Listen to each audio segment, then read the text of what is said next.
In the studio today with us is Mr. Wale Adeoye, the Executive Director of JODA. He's a veteran journalist and advocate. And today he's going to be sharing with us how he has been able to accrue so much in the field of journalism and how much he has done in the field of journalism. We hope that by the end of this interview with him, we would have looked very deeply into his past and how he's been able to get to where he is today. Good to have you, Mr. Wale Adeoye. Yeah, good afternoon. Thank you. Can you just, let's just get into the interview very quickly. Can you tell us how the journey has been for you so far? Well, it's been a rainbow color of different me's. You know, we have the high, the low, the playing grounds, the hills, the mountains. So it's been different experiences over the past years that I started my journalism in the Guardian newspaper, which most people refer to as the flagship of Nigerian journalism. So it's been different experiences. I covered the military, I covered the police, I covered politics, I covered science, I covered art and culture.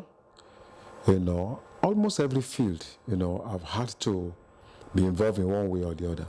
But I think the most intriguing aspect of my journalism career, you know, is in the area of human rights, you know, which for so many years I was involved, and which also happened to be at the most difficult moment in Nigerian history, when we had soldiers who were detecting what is wrong and what is right, you know, who truth at that time had to be defined by hierarchy, you know, by what the military had to say. So when people were jailed, people got missing.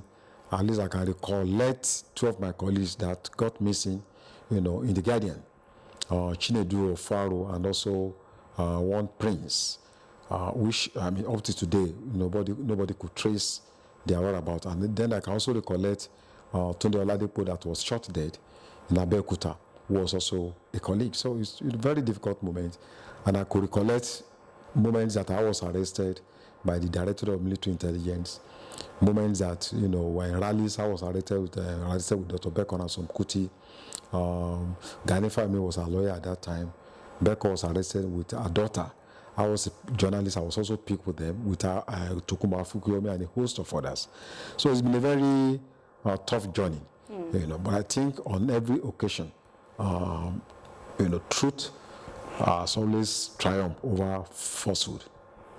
You were very active at the time when freedom of expression is not as allowed as it is in the country now, and like you've also mentioned, you practiced at the time of very deep struggles. What were your convictions during this time, particularly in the military era, and all the ordeals that you must have passed through? What were your convictions? What kept you going? Well, I've always thought that journalism is a twin brother of democracy. Free speech is nothing if there's no democratic governance. So the fight against military rule, I felt, should be the responsibility of media practitioners. And also, historically, when you look at the emergence of the Nigerian modern state since 1914, on January 1st, 7 a.m., when Nigeria became a nation, they amalgamated, you know, and the Union Jack was hosted in Lokoja on that day. Since that time, and even beyond, before then, since 1859, when the first newspaper was published in Nigeria, the media has always represented the voice of the people. The media has always been a bastion of resistance against tyranny. And you also recollect that most of the founding fathers of Nigerian journalism were actually pro-democracy people. You remember people like Abat Macaulay, who was the owner of Daily News. You remember people like Zeke, who published West African Pilot and worked in Ghana, you know, in Money Post, when people like Nkrumah were students, you know. And also remember people like Awolowo, you know, Enahoro. The founding fathers of Nigerian nation state. They were media practitioners. So that was in itself an iconic inspiration for many of us, that we felt we needed to keep the flag flying, to reflect our background, to reflect the history of this country, and to ensure that journalists are not just observers, but active participants, in the struggle to have a better society for our people. We'll come back to motivation for old journalists and what you also think is or are the motivations for this current journalist. We'll come back to that. But before then, I'd also like to know, sometimes being on the field, you see some things that are not quite open to the populace. What are these things during this military era? What are those things that you think, being a journalist on the field, that were open to you, but the populace saw different side of some of those issues, pivotal issues that people actually thought, oh, maybe it was this way, but being on the field, you saw better and you knew that it's not as same as the populace actually thought. Yeah, what I saw at that period was the infinite capacity of the state to commit evil, and the heartlessness of people in power, the naivety of those in power, the level of their ignorance, and the level of their backwardness.